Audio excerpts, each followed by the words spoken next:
there are stages of development for men. So you can be a young prince or a mid prince and have your partner see the king within and the king that you're striving to manifest in the inner and outer world.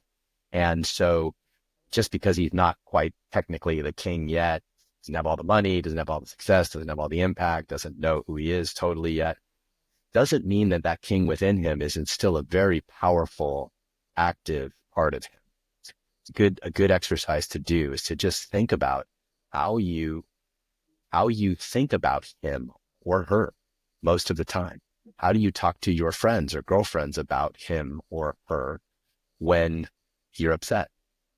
How do you create him in your language? What about when you fight?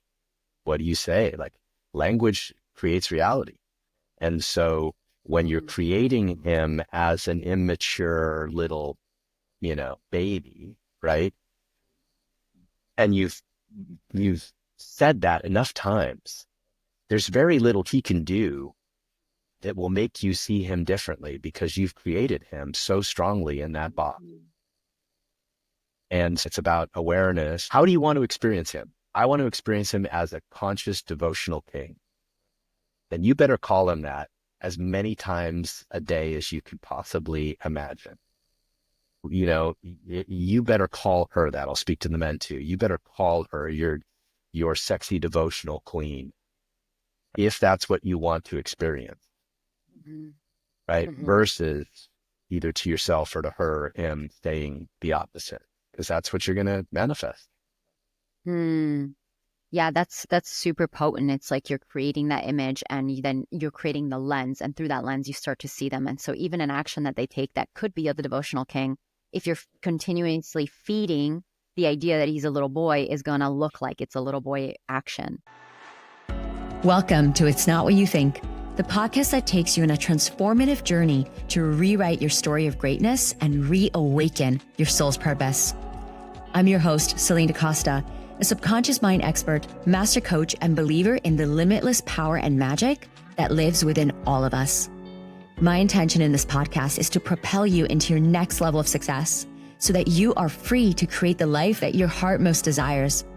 Through deep, actionable insights, personal stories, and world-class guests, I'll provide you with the tools, strategies, and resources you need to unlock the fullest expression of who you're meant to be in this lifetime so that you can consciously design a reality that is beyond what you could have ever dreamed of. Join me on this journey to personal growth and evolution, and let's live our lives in accordance with our highest soul's calling.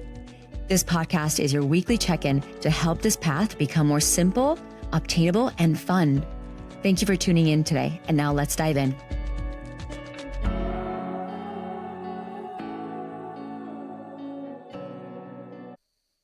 Hello, soul family. Welcome back to the podcast. I have a wonderful guest with me today, John Wineland.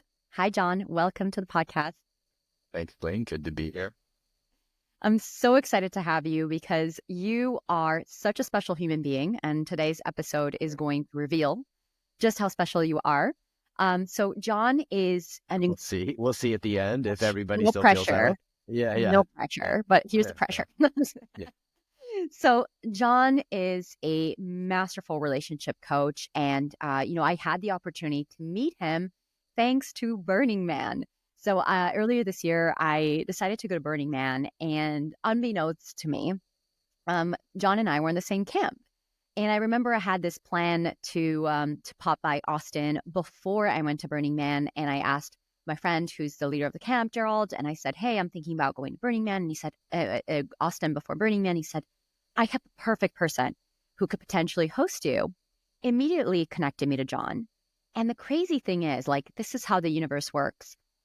Just a week before, I had a really good friend of mine do like a guest training. She was in a mastermind, and she said to me, "Oh my gosh, have you ever heard of this man, John Wineland? He gave the most incredible training on men and how to treat men better, and he really explained so many concepts that I had no idea about." I'm like, "Oh, I never heard of him. That's cool." And then a week later, it's like, "This is the man you should, who can host you." Okay, cool. So I got in touch with John, and just very like, hey, logistical conversations, and I ended up not stopping by Austin before Burning Man, but I got to meet John in Burning Man, and immediately just like ultimate soul connection. I just could feel so much resonance with who he is, and even learning more about his work through meeting him. I was so fascinated. I went to his workshop. Absolutely love the ways he carries his teachings around sacred intimacy and relationships. So that's what we're going to dive into today. I have some really juicy questions for John around, sacred intimacy and how to relate to each other better, how to understand each other better. And so without further ado, John, I'm going to hand over the mic to you for you to formally introduce yourself and share with us what your work is all about. And then we'll dive in. Wow. Well, thanks, Celine. Yeah, it was a lot of fun meeting you at Burning Man and spending some time afterwards in Austin, and nerding out on masculine, feminine dynamics and relationships, all that stuff. That's my jam. I teach men's work, two modalities I teach. I teach men's work and I teach sacred intimacy in a co-ed container. So I tend to really be working with people around embodiment, around revealing the truth of their heart, around really landing in their bodies, around sort of creating the palettes of masculine and feminine within, right? So I tend to work with men on what is actually being masculine mean, right? What does it mean? What is masculinity, right? Which I wrote in my book is a transmission. Masculinity is a transmission of depth and a transmission of grounded depth and presence, not necessarily pounding on your chest or, being a loner or anything like that. So I teach men, and then I teach couples how to be more deeply connected, more turned on. My work comes from, I studied for many, many years with a man named David Data, who's kind of the wizard of sexual polarity and masculine feminine dynamics. And so some of my work carries that, but I've over the years created my own brand and version of it, and diversions from it, and additions to it, and hopefully innovations to it. And that's what I do, man. I love my job, and I really have the best job in the world. And to get to do things, to get to teach, 200 people at Burning Man, about how to sacred dom each other is just so much fun for me. So I love my job, and I have a good time with it. The first thing that came to mind when I actually forgot the topic of your workshop was the sacred doming. And I think it's pretty cool because a week later, I remember I sent you a photo and I manifested a little whip. Oh, right. Yeah, right. I remember I was like, right. You had just messaged me about something, and I'm like, oh, within 2 minutes of this message, I've manifested a little whip. And you're like, yep, that's how I work. I'm like, cool. Yeah, that's great. Oh my gosh. Well, thank you so much for sharing. And something that I love to dive into first today is actually a continuum on a conversation that you and I had when we were in Austin, that I remember us like nerding out about this, and me thinking, oh my gosh, we have to bring this conversation. I want more people to listen in and to be flies on the wall on this conversation, because it feels so important to everything that's happening in the world right now.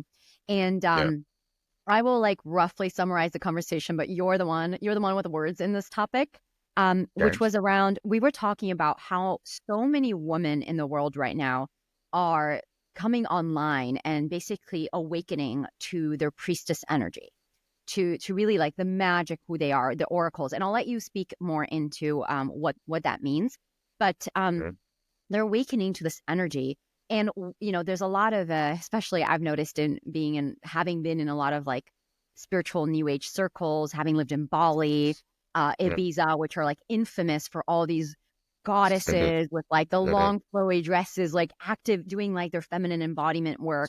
And I found that there's some magic to it. There's some shadow to it as well. And yeah, there's like a underbelly to working to your priestess energy. Yeah. And so would you be able to share, number one, like what is, in your words, like what is priestess energy for those who are not familiar with it? What your observations are about women awakening to this archetype, and what's going on underneath the hood of this situation? Yeah. Well, I mean, look, let me just state the obvious. I'm a man, so for me to talk about being a priestess is, doesn't quite work. But the best I can describe it is women are awakening to their magic, and they're awakening to the ancestral practices of being one with the earth and converging with the elements and embodying the elements. And a big part of the work that I do is working with the elements of nature. And women are coming online to that magic and learning how to embody it, learning how to create ritual with it, learning how to um, find their own sort of inner magic, inner fire, and really just coming online to a source of power that has to do more with magic and depth and deep-hearted reverence to the divine, right? Whatever they consider the divine to be. And that is how I would define, priestess practice. And there's a lot of it, it's a term that just gets sort of bandied about on social media. But there's a lot of very deep, beautiful work being done by a lot of women. I mean, it's just as great as men becoming more conscious and deepening, into their own, consciousness and presence. So it's a beautiful thing. And I think what we were really touching on was that women have had that capacity, have been closer to nature, have been the experts in relational practice, really, right? Both as mothers and then also just, their capacity to feel, their capacity to express, their capacity to embody. Whereas men have, for let's call it 98 or 99% of human history, have been killing, fighting, warring, accumulating, dominating, whether now we're dominating technology or, Elon's going to go dominate space. I mean, there's just this, men have been, especially in the last 100 years, much more in the intellectual circle, not even so much connected to the earth. And this is part of the problem men have. But so women have been so far ahead of men in this relational field. And over the last 50 years or so, men have started to come online and find their own feminine and learn to express themselves more and feel more and learn to value more relationship, right? And learn to value. It's not like the way it was where, hey, I'm the provider and protector, so you rely on me to some degree, right? Men now realize that they have to bring certain values and currencies and ways of being to relationship in order to make women happy, to make the women they love truly happy. It's not just about, being the good husband, the myth of the good husband. I'll provide, I'll protect, I'll support you. There we go. We'll have sex every once in a while. You should be happy. That's not what it is. So women are still way ahead of men in the capacity to relate, move magic, be in their bodies, express themselves, run sexual energy. Like women are way ahead of men. And so men are trying, in programs like mine and in other modalities, trying to come online more and catch up. But women are often impatient and, impatient about how quickly men are doing it. And I see this all the time in my workshops, right? Everything from, he's not breathing deep enough to, he's not being fully present with me to, I don't like the way he looks or, anything like that, that women are wanting men to be farther along than they are in general. When it's a real pain point for women, right? Because they're opening up their hearts more, they're opening up their bodies more, they're bringing more Shakti, more life, more of everything. And they want men to be able to meet that. And the sad truth is most men can't. Oh, that one hit me right in the heart.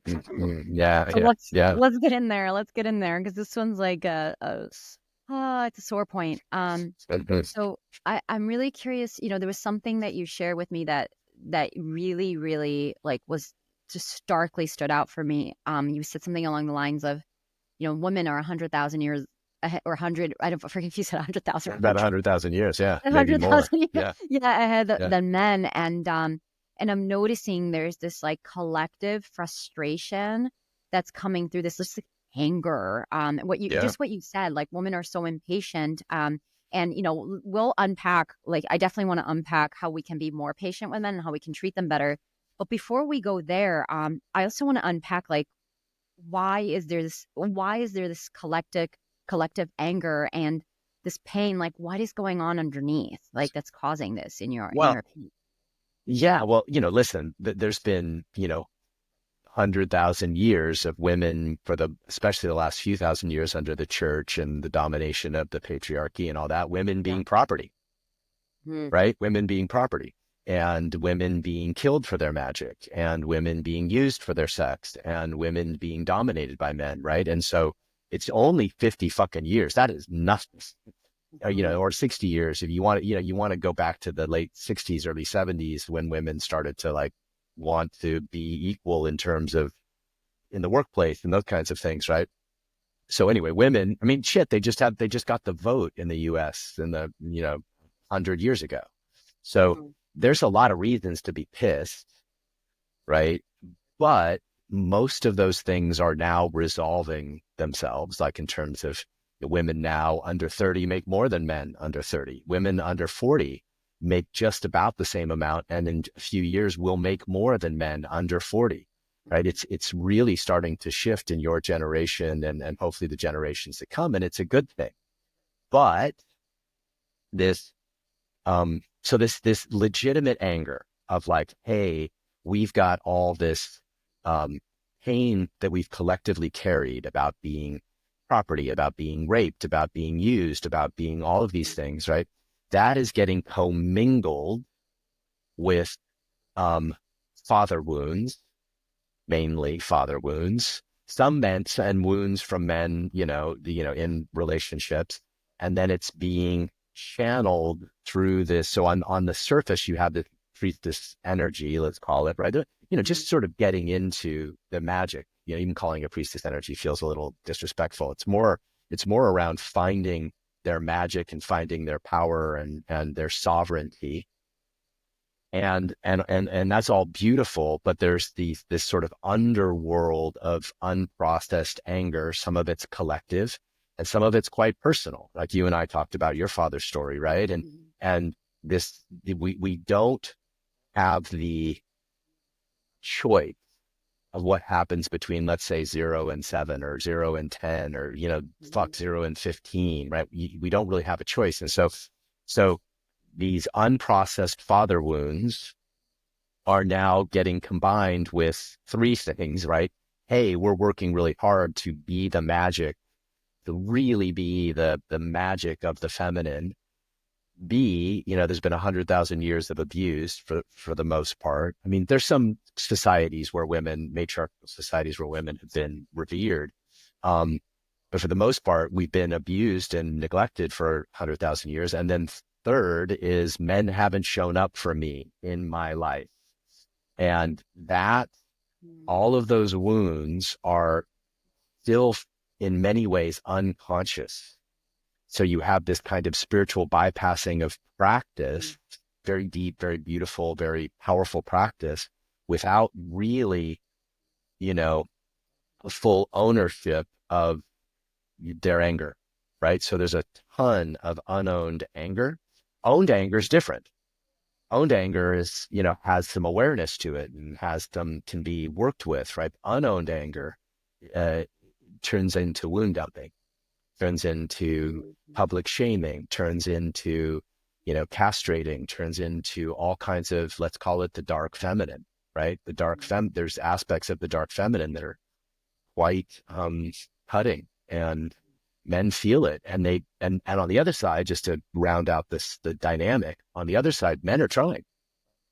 They're like, hey, okay, I'm trying to be in more integrity. I'm trying to be more honest. I'm trying to be more present. I'm trying to be, I'm trying to, learn the things that y'all have been wanting us to learn, for so long. We're trying, paying a lot of money to go to this men's retreat or whatever. Mhm. And so they're feeling like shit, like even in my trying, every time I make a mistake, women are like, why aren't you the conscious man? Or why are you, not living in perfect integrity? There's a sort of perfectionism being I don't say it's perfect. What is it exactly? It's more this expectation that men should already be there in terms of their capacity to hold everything and be present with everything and not make any mistakes and never lose consciousness or never do stupid things like lie or, you know what I mean? It's like, it's very confusing for men because they feel they're trying and it's not good enough. Thank you. So, Mm. few things I want to dig into here. The first one is, can you clarify what you mean, like what it is when it's owned anger versus Mm. unowned anger? You used a few terms that I Mhm. feel I understand, but I feel are really important for anyone who's like, what's wound dumping? Like, Yeah. how Yeah. am what's emasculate? Like, what is it? I mean, even in the word emasculation, I remember reading Yeah. the King's quote code and like Yeah. really reading about emasculation. I was like, oh, that's what it is. Even though the Yes. actual word has been very familiar for years, I never actually Yeah. understood how I was even unconsciously emasculating men. Yeah. So would you be able to share a bit more, like what does own anger look like, unowned anger, Yeah. and within the Yeah. context of that, this whole wound dumping and emasculation, like what is that? How do we know that it's Yeah. happening? Yeah. Yeah. Well, he'll tell you, you know, he'll tell you if you want to Sometimes, listen. Yeah. Yeah. He'll tell you like that, that hurts. Right. yeah. Uh, so the unowned anger, let's start with that. Right. So the anger is totally legit. It makes perfect sense to be angry at the way women have been treated. And it makes perfect sense to be angry at a man's unconscious treatment of you or selfishness, or, I mean, it makes perfect sense, and men are still very much, we're still working through this whole P. Diddy thing, right? You know what I mean? It's like, there's just so much shit that women have every right to be angry about. And it tends to be, when I say unknown, it's just that unaware. Like, like women tend to be, or oftentimes women can be unaware of the anger that they're projecting out, right? Versus being very clear, like, I'm fucking angry. When you do that, I get so angry because it reminds me of what happened when I was a kid, when my father wouldn't listen to me, or when my mother, you know, told me to not express myself, right? So when you get angry when I'm expressing myself, I see my mother and I'm like, and, versus like, you can't hold me, right? You can't hold my emotions. You can't, you're trying to shut me down. I mean, these are things I hear women say, you're trying to shut me down, versus, which is the same anger, but it lands as a villainization. So unowned anger tends to turn into villainization. Owned anger tends to turn into, it's just healthy expression of truth, right? When you do that, I get so fucking angry. I want to scratch your eyes out. Can I show you how angry I am? And then he might say, okay. And then that's owned anger. It's a very like, and even pounding on his chest a little bit. And owned anger has a heart connection. Unowned anger, the heart is nowhere to be found. Because it's a protective mechanism, not an expression of anger because I love you so much and you're a better man than there. If you feel the difference. I mean, there's a lot more nuance to it. So that's the difference between owned anger and unowned anger, at least one of them. There's lots of ways you could get into this. And then what happens is when our anger is unowned, like let's say our anger is unowned at a parent, at our father, for example, if we're speaking about women, and the way he showed up, the way he didn't show up, the way he, didn't protect you from your mom, or whatever was going on, that wound will get triggered in your relationship. Fucking dollars to donuts, it will get triggered in your relationship, and you will bring the pain of the unprocessed, unknown pain of that wound into the present moment and add it to the present moment experience. So he might have done something that requires a little smackdown, but instead of just getting a little smackdown with an open heart, he gets the full brunt of rage of not only father wound, but what other men have done. And it just comes out. And men do this too. Men do this too. It just seems to be way more publicly happening with women. You don't see men posting about their narcissistic exes on Instagram. You don't see them publicly shaming women. So, and the public shaming is an absolute castration. And that's happening all the time. That's literally like emasculating somebody, saying he has no integrity, for example, or, he's not those kinds of things. Alison Armstrong is a great source for the nuances of, she called it castration, about how women, will unconsciously castrate men. So you can get it from a woman's perspective, not just me. I obviously have an agenda, in protecting the brothers and myself. But yeah, Alison Armstrong's a great example of that. Yeah. Yeah. I'm manifesting her on the podcast to get the other. Good. Yeah. Side of the coin. She's great. Yeah. I'll give you a good example. Like, let's say a man wants to try to lead you well. Let's say he wants to take you on a date and he wants to pick the restaurant. And so he doesn't want you to have to make decisions. And so he's trying his best to just lead well, right? And take care of you and make sure that you could just relax into being held for a night, not have to worry about making a bunch of decisions. Well, let's say, it turns out you don't like that restaurant or you don't like it. How you say that, could be either information giving, or if it's connected to, again, unprocessed pain around the masculine, it's going to come out in ways that are sharper and more cutting, and in a way that basically diminishes or demeans his attempt at leading you. Mm-hmm, mm-hmm. Beautiful. Yeah, I understand. And so out of curiosity, what you're saying, I hear what you're saying around when there is that wounding, the masculine, you'll have an event that happens with your partner, with this man.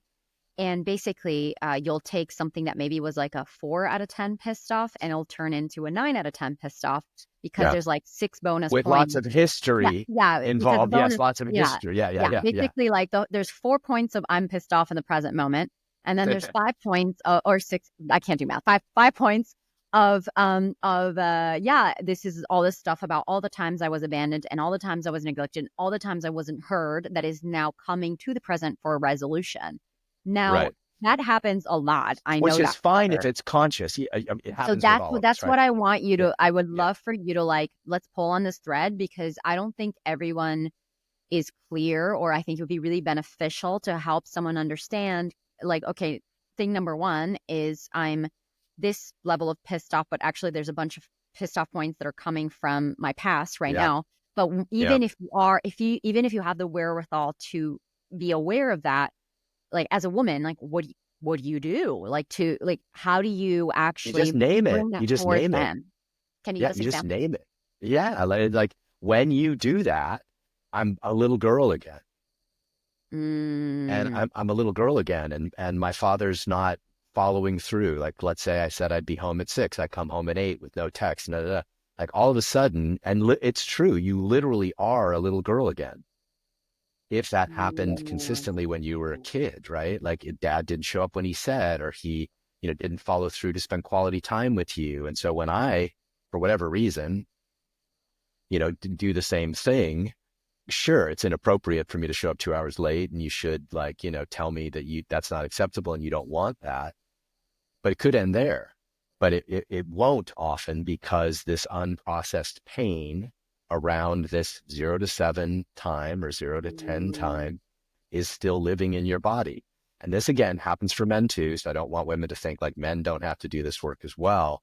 It seems incredibly active with women right now. For some reason, it's really in the field. I think Me Too catalyzed it. I think, just all of the social media and all the ways that we can publicly, call each other out and shame each other publicly. It seems satisfying. And I've been on the other end of that, where I've had an ex-girlfriend go fucking, start to say all kinds of crazy shit about me online. And it was so painful and so distorted. And so, so I guess the feeling is, because I've talked to other men who've had similar things, it's a public shaming. Mm-hmm. It's a Mm-hmm. public shaming. Mm-hmm. And to have that done, so I'm speaking to any of your women who may be considering doing that to their asshole ex, right? Like, take it to him. Take the way to do that, just to divert a little bit, the way to do that, take him to your mutual friends and sit down in a group of friends and have counsel.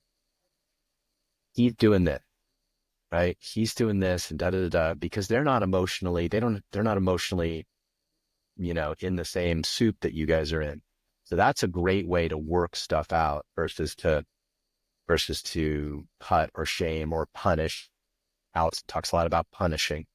So it's deep, and it's required. I think women are being asked, and this is certainly something I'm talking a lot about, to with discovering their magic and deepening themselves as priestesses and sovereign beings, to go into the underworld and really look at the wounds that are there from their childhood and collectively, and bring those in a way that is, and I do this a lot in my workshops. Well, I'll have women get a certain amount of time to just let their rage out. Men will stand and hold it. And then the men have to raise their hand when they feel she's disconnected from her heart. So connected to her heart, they can take so much. Men can take so much anger, so much anguish, so much rage when you're disconnected from your heart. And stories tend to fall, like you always, you never, become the projection of the masculine wound. That's wound dumping. I'm projecting my wound of the masculine and my masculine, the past I have, the mistrust I've had, the betrayals that have happened onto you in this present moment, and I'm unaware of it. If you said, this is a projection, this is the story I'm making up, I'm making the story up that you don't care and that you're selfish, that's going to land in a guy's nervous system so much better than "you're selfish. You always do this. You don't give a shit about me. You just want to fuck me." Whatever it is that will come out. Mm-hmm. Mm-hmm.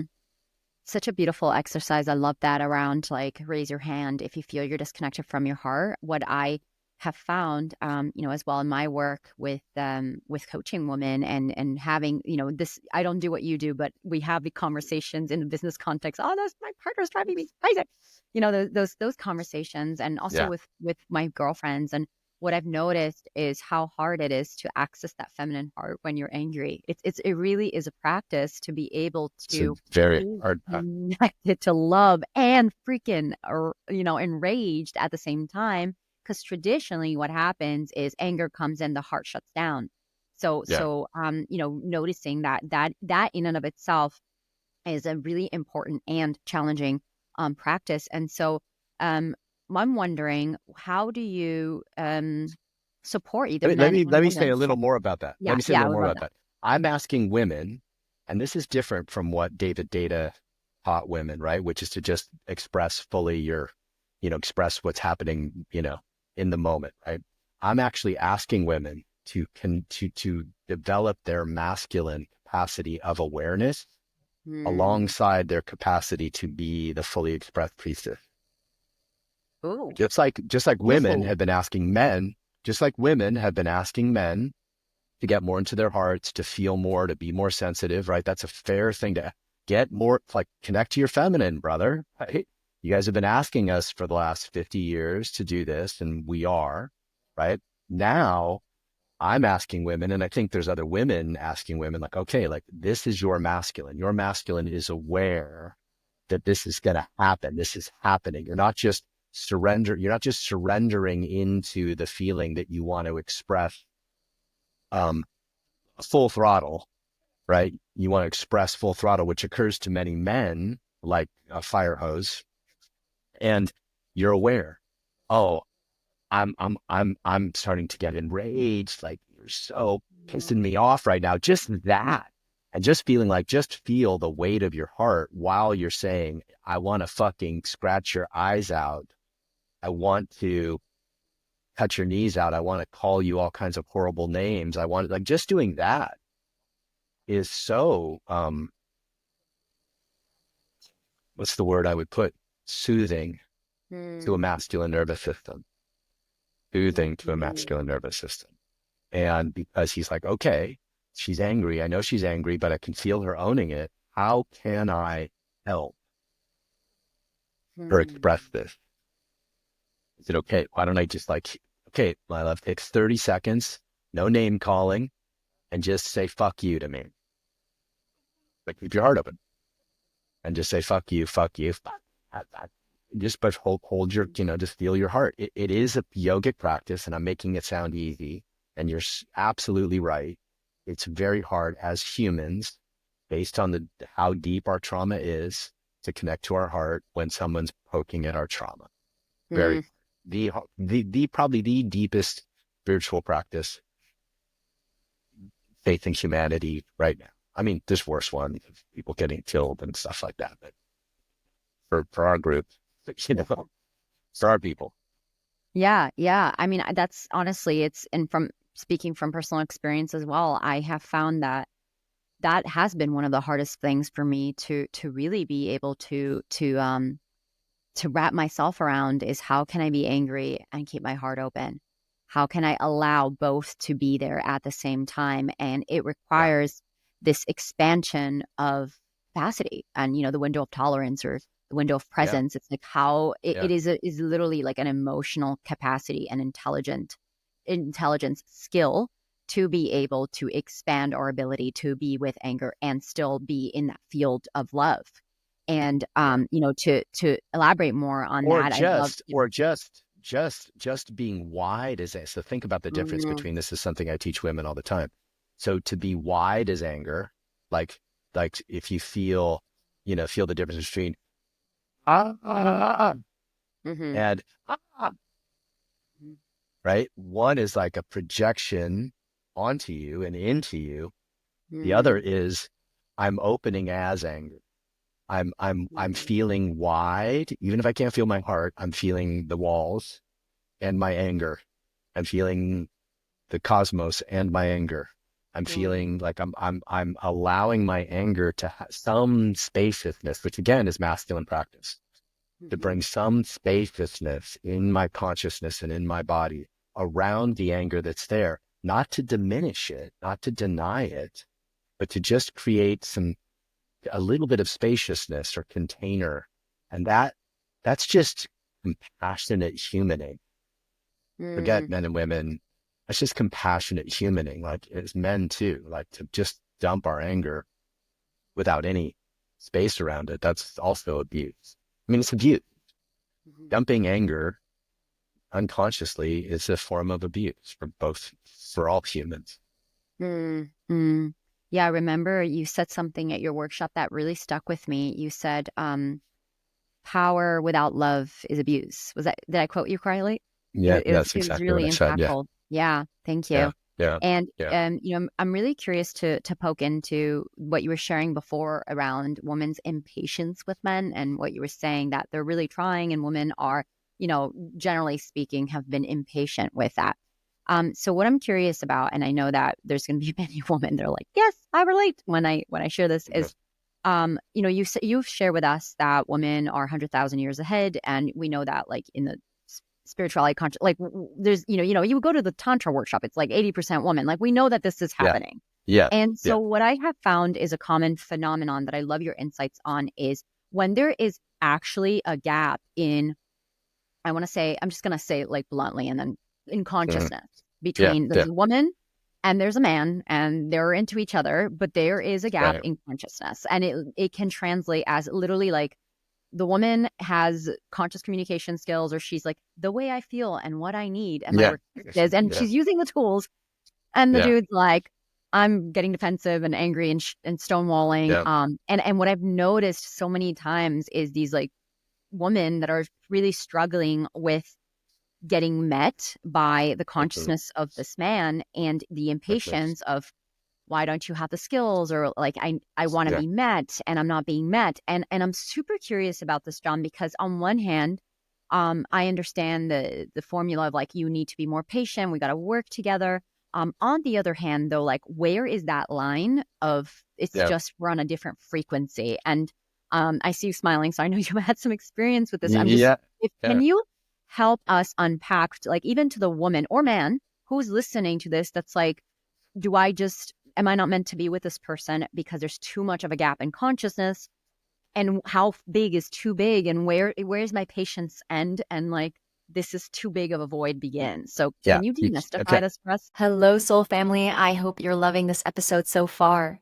Before we dive back in, I'd love to share with you one of my most popular and beloved free resources on how to stand out and magnetize your dream clients with your irresistible story. Because here's the thing, you have a powerful story inside of you. There's no doubt about that. But the question is, are you telling it in a way that empowers you? And not only that, that connects with and compels your audience. Whether you are a business owner or a leader who's in charge of influencing others, this masterclass will propel you in the direction of becoming someone who tells compelling stories that change people's lives, starting with your own. This is the secret sauce to standing out in a crowd of sameness and being seen as a go-to expert. Because here's the truth, if you don't own your story, it will own you. So if you're ready to step into your truth and tell your story unapologetically and confidently without the wobbles, start here. Go to the show notes or type in the link, CelineDacosta.com/free masterclass to dive in. Enjoy. And now let's get back into the episode. Sure. The first question, the first piece of this that nobody likes to hear is it depends on your trauma. So for you to assume that he can't meet you, you can't see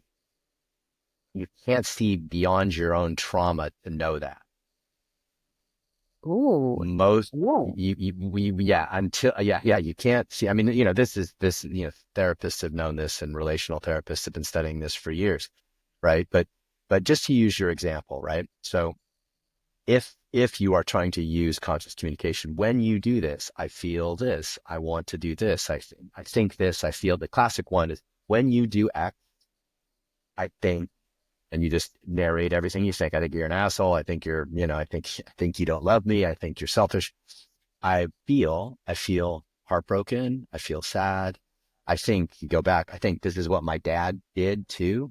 I think he's just like all the other men. I think. I feel heartbroken. I feel dropped. I feel unloved. I feel sad. I feel angry.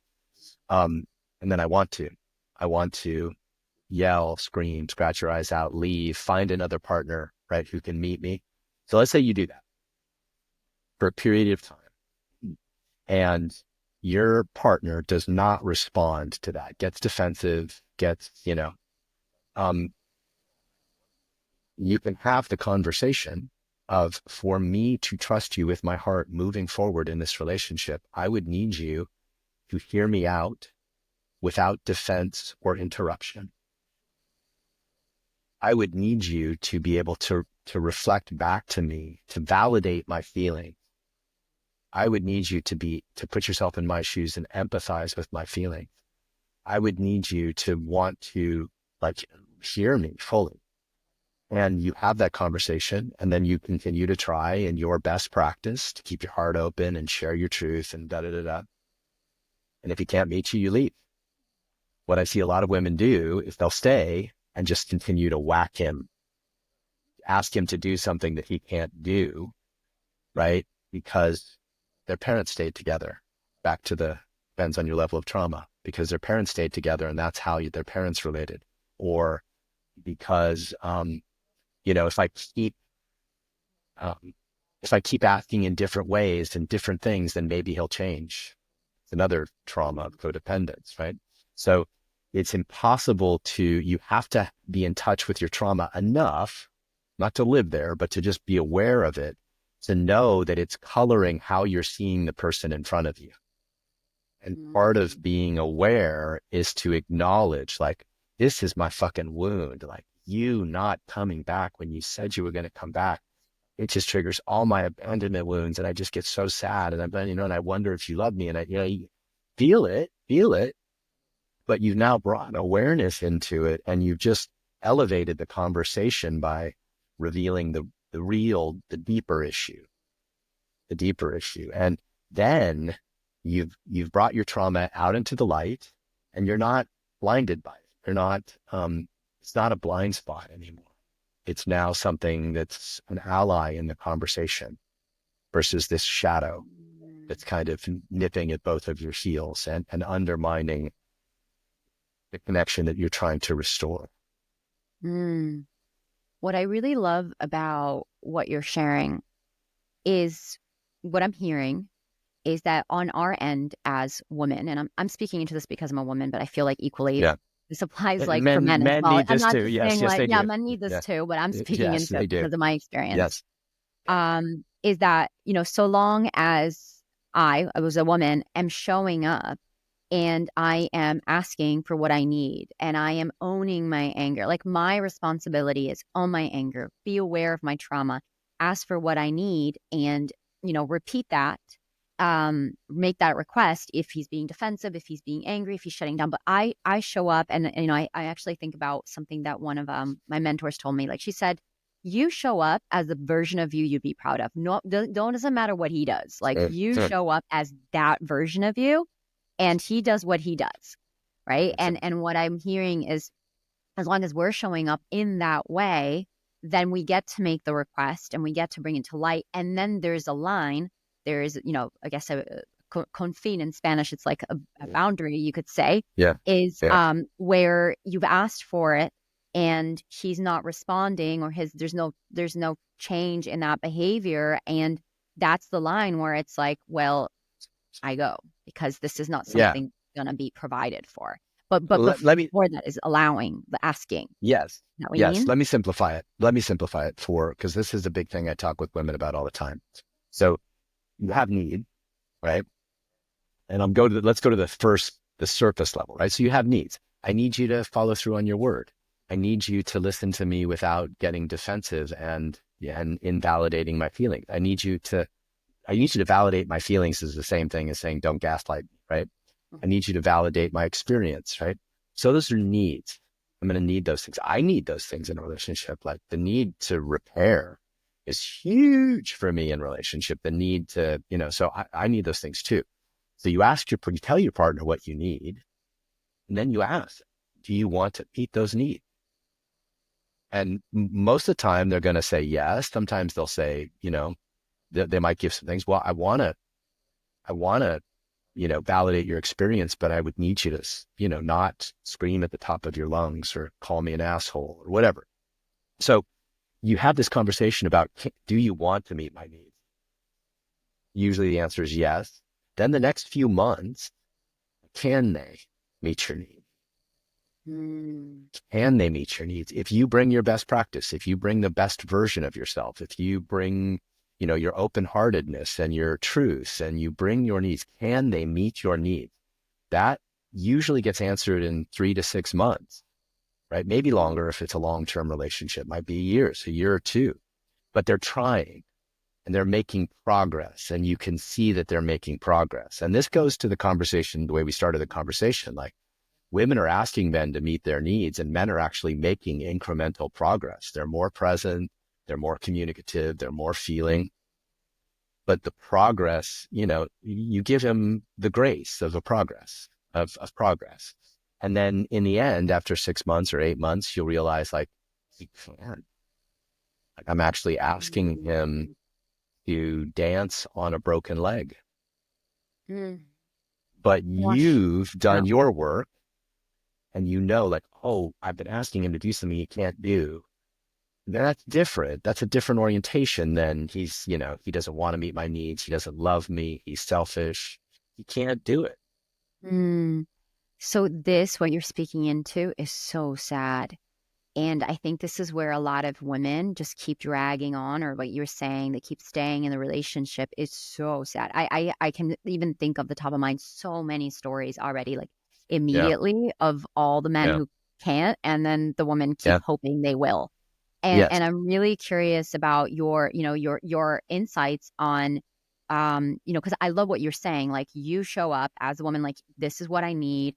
Can you meet that? And you do that from your heart, and you do it like from that higher place. And then you give him grace. That's where the patience kicks in. You give time, space for him to step up and meet those needs that he said he can do. But then in that point, like, where is that line? And I think a lot of women don't even like, maybe they don't even realize that line until months or like years after, where it's like he can't, because it's really easy to see like, oh, he can't. But I think a lot of people are in denial of that. So I'm curious Yeah. about like, when do you find like, actually know he can. And After, then how do after, you like detach, especially as a woman, when that well, moment? those are two big things, but two different things. But let's just stay with, because there's so much nuance in this, right? So part of you showing up is your best self, is celebrating his progress. Hmm. Like most guys are having the experience of like, yeah, that's better than it was last week, but fuck, really? Right? How do you think that, and suppose he's going to therapy and making efforts and really trying to look at himself and talking to his men's group, and he's really looking at this, but he's going against his own trauma, and it takes time for that to unwind. So part of doing your work, ladies, is to celebrate when he moves towards you, when he is more present, when he is, tell him how it makes you feel. Like when you show up the way you're showing up, you follow through, you don't drop me. It just, everything in me relaxes, and I just want to open my heart and love on you. And, you let him know what it does versus diminishing his progress and, amplifying his failure. And so that is part of the work I see women still needing to do. And when they do it, it actually helps them. It helps them rewire, like, oh, wow, like when I actually say all the places where I appreciate his trying and his incremental improvement, I actually feel better. I actually have more capacity to love on him. I have more patience. I have more grace. So in answer to your question, that line is usually farther down the road than you think, a few months, right? And it's usually when you can look yourself in the mirror and say, I really have brought my best practice. I really have owned my anger. I've really like been in my heart. I've really been celebrating his, all of his efforts and all the places where he is magnificent. I have been, I've been elevating him, in my mind. This is a big one, and I'll get into this in a second. I've been creating him as a king and not as a wounded little man, right? And I've been creating him in my mind and in our field with my language and with my thoughts and with my actions and with my tech. Morning, beautiful king. Last night was so beautiful. Last night was so lovely, right? You know what I mean? Like creating him that way versus the way that oftentimes when men are created, which is still very much attached to the wound. When you've done Beautiful. all that, when you can look in the mirror and you can really say, unfortunately, your girlfriends aren't going to help you because they're still dealing with the same wound most of the time. A Yeah. good mentor will, a good coach will, a good teacher will. You can say, I've really tried and I just can't wait any longer. And then you can lovingly let him go, knowing that he's tried and it's just not enough for you. That's so potent. I love the way you're sharing it, because I think, what I've noticed is that the I'm not enough wound, it's so big in the masculine right now. And what I Yeah. love about what you're sharing is that it's not about, hey, you're not enough. It's just that, like in that, through the lens of what you're saying, I've, Yeah. we've put forth our best effort, and this isn't a match. This isn't what it is that I need. And it has a different Yeah. energy to it that Yeah. I feel gives more space for the man to, even if that specific relationship doesn't work out, like to have that wake up call being, oh, wow, like let me improve on this. Let me expand on this, rather than going off and being wounded again. I think it's like, Yeah. I noticed that it's so, when we damage, often think of this, it's like when we damage or like traumatize a man, and then the next sister basically has to do the cleanup work, and it's not great for anyone involved, you know what I mean? As opposed to Yeah. like elevating him so someone else can pick him up better and Yeah. continue that evolution Yeah. process. Yeah. The other big wound that men are dealing with is you're bad, Okay. right? And so you're not enough is actually you know, that's actually more palatable. It's still painful, but now because of what we're talking about, because of this sort of collective unowned anger and what I would consider really the dark feminine sort of collective psyche is this, no, it's not that you're just not enough. It's not that you just couldn't do it. It's you're unconscious. you lack integrity. You're fucked up in some way. Right. And I can't tell you how many times I've seen that. I've been on the other end of that where I've tried my best and even my best got villainized and turned into something that was, a character assassination. So you're bad, the movement from, hey, I know you're trying your best, or, you're doing your best, even though it's not enough for me, when it sort of steps up and it becomes the no, you're fill in the blank. That's where I guess I would ask, the women listening to just take a beat and check your trauma, because that jump from I'm not getting my needs met, which is just a heartfelt truth, to because he's a dot, dot, dot, is most likely your wound, very informed by your wound. And that is where I think women are, I'm just going to say it, I just don't think women are really looking at it. And it's too easy to just villainize. Yeah, They're no, starting I to. agree. They're starting Yeah, to. And yeah. I know you and I've had this conversation, and you've shared like the ways you're doing it. And it's great, because there's not going to be harmony or true sacred union without both sides like really looking at that.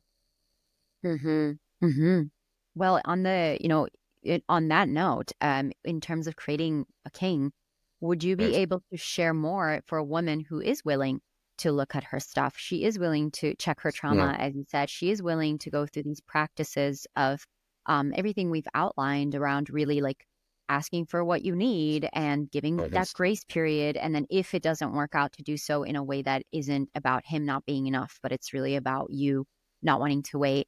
And in that process, what does it actually look like to create a king?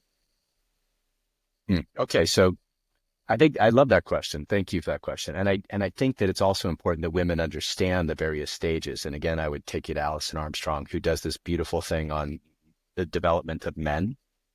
Most men who are in their 30s and 40s even are in prince stage. And in their prince stage, they're building their castle. Now, some princes love to have a queen by their side while they're building their kingdom, right? Some like to wait until after they've completed most of their kingdom before they bring a queen in. And so knowing where your man is, and I'd say probably most of your listeners, just the demographics, are probably with guys who are in the prince stage. Sometimes it's young prince, mid prince, late prince. And then there's this move, once you've built your kingdom and you know what you want and you know who you are, this sort of move into being a king. So there are stages of development for men. It's important. But within every stage is the other stages, right? So you can be a young prince or a mid prince and have your partner see the king within and the king that you're striving to manifest, in the inner and outer world.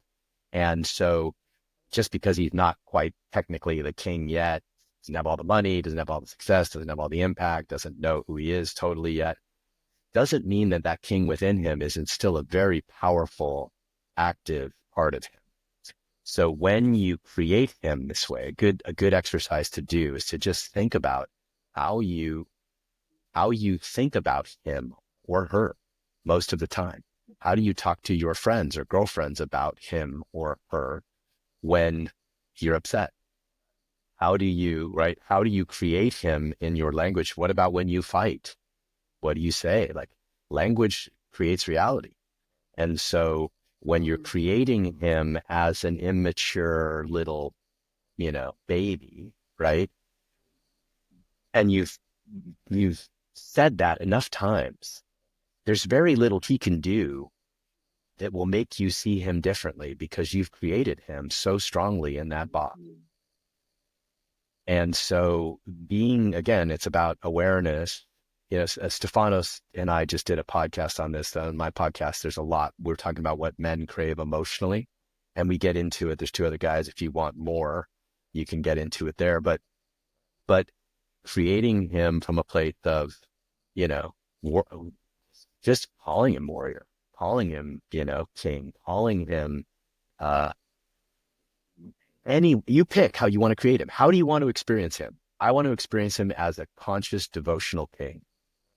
Then you better call him that as many times a day as you can possibly imagine.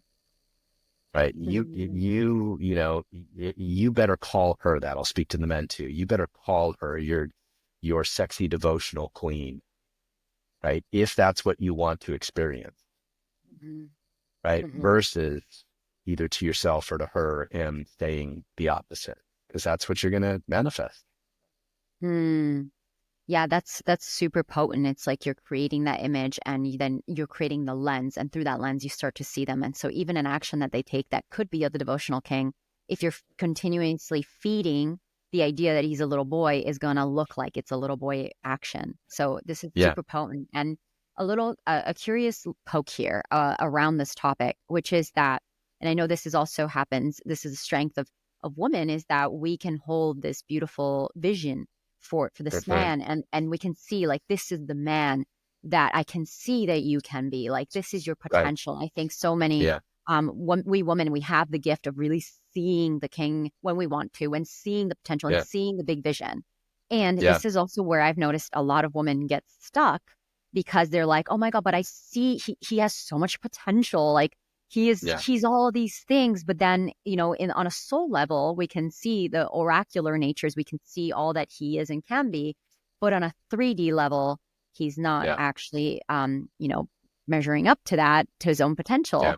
I'm curious again around, where is the line of, hey, I see your potential and right now you're not meeting it and I'm patient, as opposed to, no, like, we're getting stuck on a man's potential and we're falling in love with and marrying that, but then we want to change him, and like all the Right. stuff around, like, not actually accepting him for who he is right Yeah. So I'm just going to keep coming back to that. All of those questions are answered in your own deep work. They're not answered in him. now. Right. And Mhm. so there's this tendency to look for what he's doing or not doing. But ultimately, yes, you elevate him as much as you can into the king, into the potential, into the conscious man. You share from your heart when he's not that. When you get so fucking drunk that you can't drive home, like, I can't trust you, and it breaks my heart. And I just like, and I want to trust you, and I want to trust you with my body and my life. And it fucking kills me when you do that. That's different, right? You're sharing your heart's truth in a way that points to the conscious man, responsible man that he is and can be more of. So that's one piece. The other piece is, if this is sort of classic David data, and I think it fits here, which is, if you want him to be present, integral, open, grounded at a level of 7, 8, or 9 all the time, then you have to check yourself. How open-hearted, embodied, juicy, loving, devotional, how much of the reciprocal am I living in that? If I'm mogul all day long and getting shit done, and I'm like in a more sharp masculine thing, but I'm expecting him to be something else, that's not a fair thing, right? If I'm withholding the truth of my heart and expecting him to change, I'm not sharing my truth in the way I just outlined, and I'm expecting him to change. That's not fair either. He needs the weather report to sail the ship, right? He needs the weather report. And it's just how you give that weather report is crucial. That's the art. So I think most women are stuck in the question, not that it's not a bad question, but that question itself is kind of a dead end. It's like, when is it okay for me to leave this unconscious prick? Right? With the planet, right? That's kind of what's behind your question. When is it okay for me to leave this selfish, unconscious man child? Right? And you got to think, how far is that really going to get you in what you're talking about here? And so how can I bring the absolute deepest, truest, most fully expressed, self-aware and self-responsible parts of myself to him for a period of time, so that I know I've given everything? And if he can't meet that, then that's a beautiful information for me. That's beautiful information for me. Or if he's meeting that slowly, maybe I take my frustration at his lack of how fast he's progressing to my girlfriend. Maybe I take it to my therapist. Maybe I go do some inner child work on the part of me that needs him to be here now, more aware, because my wound demands it. Most of the time, our wounds are demanding these things, not our wise, loving, compassionate adults. And when we can get clear on that and really, ask that question, who's demanding this in him, right? Who's demanding this? Is my wise, loving queen demanding this, that he needs to change right away? Or is my little girl demanding it? I love this. It reminds me of a conversation that I had with my therapist a while back around boundaries. And I remember specifically realizing that sometimes we set boundaries to protect ourselves from feeling the thing underneath. There's like the queen boundaries, which is, hey, this is a line. And like that line, if it gets crossed, then no. But then there's the little girl boundaries, which is you can't cross this line because otherwise it will trigger me. And if it triggers me, then it hurts. And if it hurts, then I'm going to feel my feelings. And I don't want to feel my feelings. So I need to control you and manipulate you so I don't have to feel stuff. Boundary. You know what I mean? Men are feeling that all the time. Yeah, and that's great. And well put. The difference between a conscious boundary, which is like abuse is unacceptable. Like I will not be spoken to this way. Because that's what honors me, and this is what what I need to have a healthy relationship, as opposed to you can't do this and you can't go there, blah, blah, blah, because if you do, I will feel, and so I shall control you. So it's like I've been really like playing in that, and it's like, wow, it's such it's energetically, the texture is so different, and one is like empowering, and the other one disempowers the self and disempowers the other. So that's what I love about what you're sharing about the queen or the little girl and who's speaking, is that it can also be felt, you could say, oh, a boundary, it's a boundary, it's non-negotiable. But actually, even within that, the context of a boundary, there is the little girl protecting herself. And then there's the queen just making an ass. Yeah. And I think we grossly underestimate how much our traumas are running most of the show. And I just saw Gabor Mate the other day, and he reminded me of this thing that I've been, in my work, because it's all about his work, right? And it really is not that you want to live there or just fucking be all about your trauma, but to be trauma aware, check your trauma, I think you said, right? And to be just aware in how it's connected to what's happening. You don't even some people aren't ready. I've been with partners that just aren't ready. I've been places in my life where I'm not ready to look at that pain. It's too gnarly. A lot of neglect and weirdness in my home, right? Too gnarly. And so not having to go into the trauma, but just knowing that it's there and it impacts you guys and your dynamic currently is a beautiful place to start. And I just think if I could give, one kind of clear message to your people, it's that, the safety that you require, that you desire, like the truth, like I am safe with this person. You might disagree, but I'm safe. My heart's safe. We'll repair. We're going to, hold each other. The safety requires that there's let's call it a period, let's call it 10 to 20%, and maybe 10 to 30% of your practice is in excavation and transmutation of that trauma, much more than we think we need. Yeah, Gabor Mate is the perfect example to go to if you want more work on this. Yeah, this is such a powerful message that I feel like gets glazed over. We don't talk enough about the importance of addressing this. So thank you so much. And, as we begin to wrap up this conversation, because there were so many things that have been said, and I'm sure that anyone, I know I will want to re-listen to this. So I'm sure there's so much gold in here. If we could wrap it in a row, and I'm just ask you this like final question. Answer the best way that you can. I know it's a big one, but in the context of today's conversation, John, what would you say like to the women that are listening to this and they're like, how do I treat men better? How do I bring out best in men? to wrap today's Yeah. conversation up, what would you say? Celebrate their effort. Celebrate their efforts, right? Create them in the way that, if you see the potential in them, create them in every possible way, rather than just seeing the potential in them and then undercutting it, in subtle ways, right? But really you don't lose. I think I would say this to women. You don't lose by being more loving, more devotional, more accepting, more compassionate. You don't lose.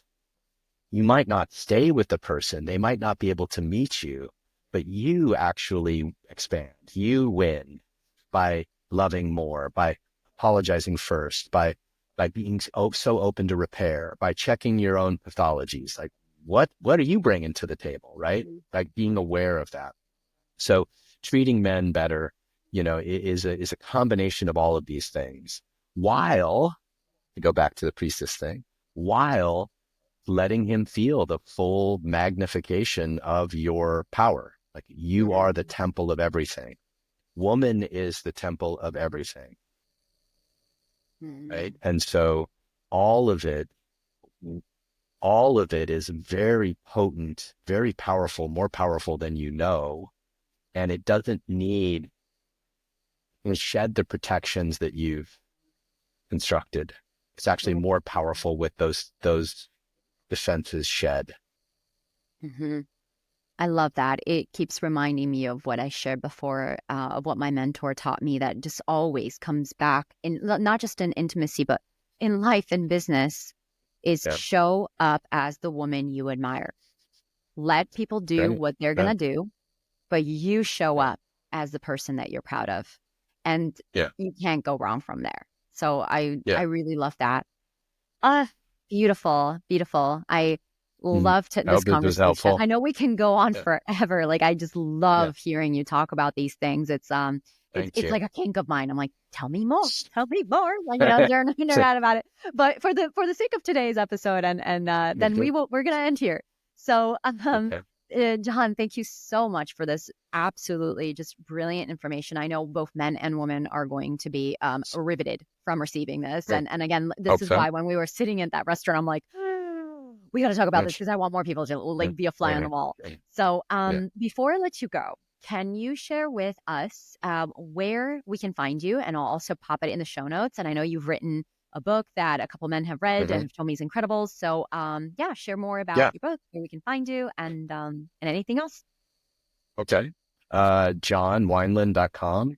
Wine like you drink, land like you live on. And I have workshops, trainings, online masterclasses and circles that I do, men's circles, women's circles. I have long-term programs. I do a podcast called The Embodied Relationship Experience. That's been fun. I wrote a book called From the Core, which is for men, and talks a lot about some of the things that it's a good guide for women to understand men a little better. And then, all the usual places, right?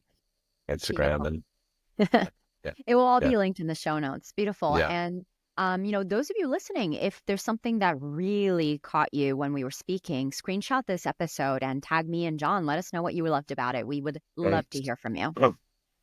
All right, John, thank you so much. Sending you a big virtual hug from here. Really appreciate you. And thank you for coming on today. Yeah, it's my pleasure, Celine. Thanks for having me.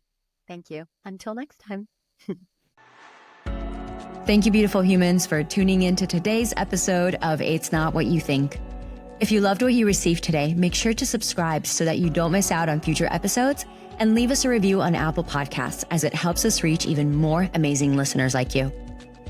If we aren't already connected on social media, come receive even more tips and inspiration by following me on Instagram at Celine DaCosta, or visiting my website at CelineDaCosta.com. After listening to this episode, I invite you to take a few moments to reflect. What stood out to you? What were your key takeaways or breakthroughs? And if there was one action step you could take from this, what would it be? Thank you again for joining me on this journey. I'm sending you so much love, and I can't wait to connect in the next episode. Until then, keep sharing your unique gifts and living out your most magical life.